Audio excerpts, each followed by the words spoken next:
เอาละครับสวัสดีทุกคนและยินดีต้อนรับเข้าสู่บทเรียนสรุปเนื้อหาของเราในวันนี้นะครับหัวข้อที่เราจะมาคุยกันก็คือองค์จรลับของความทุกข์และวิธีหยุดยั้งมัน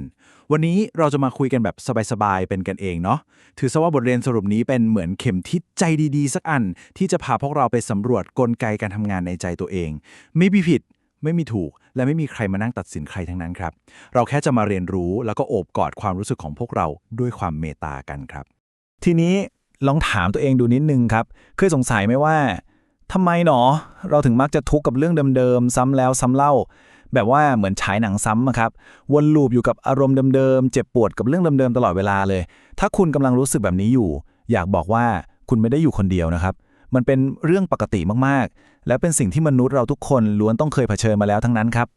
แล้วพอเราเป็นทุกข์สัญชาตญาณแรกของเราคืออะไรครับลองสังเกตดูนะ ทางซ้ายมือเนี่ยเรามักจะพยายามวิ่งไปเปลี่ยนสิ่งรอบตัวก่อนเลยเปลี่ยนงานบ้างล่ะหาแฟนใหม่บ้างล่ะหรือพยายามควบคุมปัญหาภายนอกให้ได้หมดแต่ความจริงก็คือพอมาดูทางขวาสิครับข้างในใจเราผลลัพธ์มันดันเหมือนเดิมเลยคือยังเครียดยังเศร้าแล้วใจก็ยังวาวุ่นอยู่ดีนั่นแปลว่าอะไรแปลว่าการวิ่งวุ่นเปลี่ยนโลกภายนอกแทบจะไม่เคยรักษารอยแผลในใจเราได้จริงๆเลยไงครับแล้วปัญหาจริงๆมันอยู่ตรงไหนล่ะสิ่งที่พระพุทธเจ้าท่านค้นพบและมันลึกซึ้งมากๆก็คือแท้จริงแล้วต้นเหตุของความทุกข์น่ะไม่ได้มาจากเรื่องราวข้างนอกเลยนะครับแต่พวกเรากำลังติดกับดักที่เรียกว่าวงจรของจิตต่างหากมันเหมือนฟันเฟืองที่ซ่อนอยู่ข้างในแล้วหมุนจี่เลยครับเร็วซะจนเราแทบมองไม่เห็น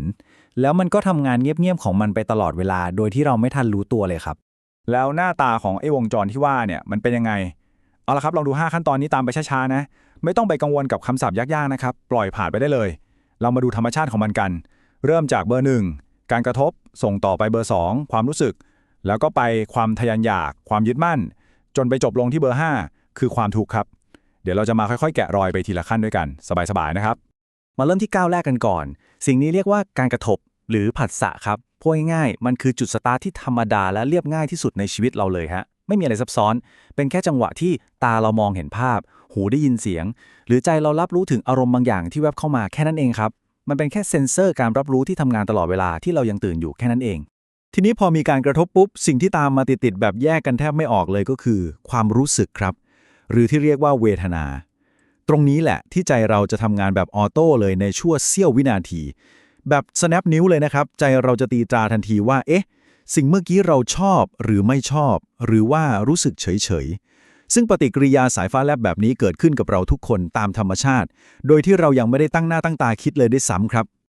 เอาละครับมาถึงจุดพีคแล้วนะขั้นตอนที่3เนี่ยแหละครับที่เรียกว่าความทะยานอยากหรือตัณหาเป็นจุดเปลี่ยนเกมของจริงเลยครับคือพอเรารู้สึกปุ๊บใจมันจะเริ่มมีความอยากเข้ามาละถ้าชอบก็อยากจะได้อีกอยากเสพเพิ่มแต่ถ้าไม่ชอบก็อยากจะผลักไส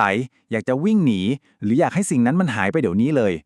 ตรงนี้แหละครับคือวินาทีที่ฟันเฟืองของความทุกข์มันสับสวิตช์ขบกันแน่นแล้วเริ่มบดขยี้ใจเราความทุกข์เริ่มอย่างรากก็ตรงนี้เลยครับเพื่อให้เห็นภาพชัดๆเรามาลองดูความต่างระหว่างเวลาในชีวิตจริงกับเวลาในใจเราดูครับสมมุติเล่นๆว่ามีคนเดินมาต่อว่าเราดูทางซ้ายนะฮะเหตุการณ์นั้นอาจจะกินเวลาแค่ไม่กี่วินาทีเสียงกระแทกหูแล้วก็จบไปแต่พอหันไปดูทางขวาโอ้โหเวลาในใจเรากลับยืดยาวออกไปเป็นมหากาพย์เลยครับเราเก็บเอาคำพูดไม่กี่วินาทีนั้นมาคิดวนไปวนมาทั้งวันทั้งคืนบางคนแบกมันไว้ทั้งชีวิตเลยด้วยซ้ำเห็นไหมครับว่าความไม่สมดุลนี้มันรุนแรงขนาดไหนเราขยายลูปความคิดไปยาวเหยียดเลยจากเรื่องสั้นๆนิดเดียวอยากให้พวกเราลองหยุดแล้วหายใจลึกๆตรงนี้สักนิดนึงนะครับค่อยๆซึมซับประโยคนี้ไปพร้อมกันนะความทุกข์ไม่ได้อยู่ที่เหตุการณ์แต่อยู่ที่วงจรนี้ใช่ครับทุกข์ไม่ได้เกิดจากคำพูดแย่ๆของใครหรือสิ่งแวดล้อมที่เราคุมไม่ได้แต่ทุกข์มันเกิดจากการที่ใจเราไปเผลอเกาะติดแล้วก็ปล่อยให้ไอ้วงจรนี้มันปั่นหัวเราต่อไปเรื่อยๆต่างหากล่ะครับการตระหนักรู้ถึงจุดนี้เนี่ยมันเหมือนเป็นแสงสว่างเล็กๆที่อ่อนโยนมากที่จะช่วยคลายปมในใจเราได้มหาศาลเลยครับและนี่แหละครับคือข่าวดีที่สุดวิธีเบรกวงจรนี้ไม่ใช่เรื่องของการต้องไปฝืนใจทำอะไรที่มันเหนื่อยหรือยากลำบากเลยแต่มันคือการแทรกแซงตัวเองด้วยความเมตตาครับเราไม่ต้องไปพยายามดัดแปลงโลกใบนี้ไม่ต้องไปเปลี่ยนคนอื่นแล้วก็ไม่ต้องบังคับใจไม่ให้ตัวเองคิดด้วยสิ่งเดียวที่เราต้องทำคือแค่เอื้อมมือไปกดปุ่มหยุดเบาๆตรงความรู้สึกแรกที่มันผุดขึ้นมาแค่นั้นเองครับเป็นวิธีที่ใจดีกับตัวเองสุดๆและมอบอิสระให้เราได้อย่างแท้จริงเอ๊แล้วในชีวิตจริงเราจะเริ่มยังไงดีง่ายนิดเดียวครับ เวลาที่มีอะไรมากระทบใจ วิธีเบรกฟันเฟืองหนักๆนี้ก็แค่ หันกลับมาสังเกตสภาวะในใจตัวเองครับ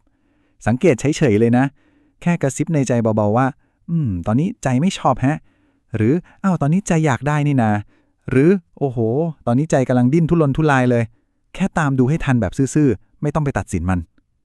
เชื่อไหมครับ พอเราแค่รู้ทันปุ๊บไอ้วงจรที่กำลังหมุนติ้วๆแบบบ้าคลั่งอยู่เนี่ยมันจะสะดุดกึกแล้วก็หยุดทำงานไปเองเลยฮะ แล้วรู้ไหมครับว่าพอเฟืองมันหยุดหมุน ความมหัศจรรย์ก็จะบังเกิดเลยครับ ในช่วงเวลาแวบเดียว ช่องว่างเล็กๆ ที่วงจรมาถูกขัดจังหวะนั่นแหละครับ คือพื้นที่ที่อิสรภาพที่แท้จริงของเราได้ถือกำเนิดขึ้น นี่แหละเคล็ดลับว่าทำไมคนที่เขาหมั่นฝึกรู้ทันใจตัวเอง ถึงสามารถรับมือกับปัญหาโลกแตกได้สบายๆเขาเจอเรื่องปวดหัวเหมือนคนอื่นเลยนะครับแต่เขาไม่ทุกข์ไปกับมันเหมือนเดิมแล้วเพราะเขาก้าวขาออกมาจากวงจรนั้นได้สำเร็จนั่นเองครับ ก่อนจะจากกันไปในบทเรียนนี้ ผมมีชาเลนจ์น่ารักแบบไม่กดดันมาฝากให้ลองทำกันดูคืนนี้ครับ คืนนี้เลยนะ ลองสังเกตตัวเองดูสักรอบหนึ่งก็พอครับ เมื่อไหร่ที่เริ่มรู้สึกขัดใจ หรือไม่ค่อยพอใจอะไรขึ้นมา เฮ้อย่าเพิ่งรีบตอบสนองนะ อย่าเพิ่งโวยวายแค่ยิ้มแล้วรู้ทันความรู้สึกนั้น บอกตัวเองเบาๆว่าอ่ะวงจรกำลังเริ่มแล้วนะ ลองดูครับ บางทีนี่อาจจะเป็นครั้งแรกในชีวิตเลยก็ได้นะ ที่ความทุกข์มันหาปุ่มควบคุมใจเราไม่เจออีกต่อไป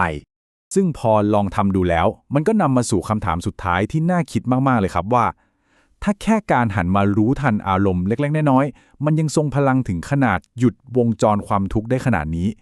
แล้วอะไรล่ะครับ คือกุญแจดอกใหญ่ที่สุดที่จะสามารถปลดล็อกชีวิตของเราได้ทั้งชีวิตเลย เอาละฮะ เก็บความสงสัยนี้ไว้ก่อน แล้วในบทเรียนสรุปเนื้อหาคราวหน้า เราจะมาตามหาเครื่องมือสุดยอดชิ้นนี้ไปด้วยกัน เครื่องมือที่จะเป็นเหมือนปุ่มหยุดชีวิตอัตโนมัติให้เราอย่างแท้จริงเลยครับสำหรับวันนี้ขอบคุณทุกคนมากนะครับที่มาเรียนรู้ไปด้วยกัน แล้วพบกันใหม่คราวหน้า สวัสดีครับ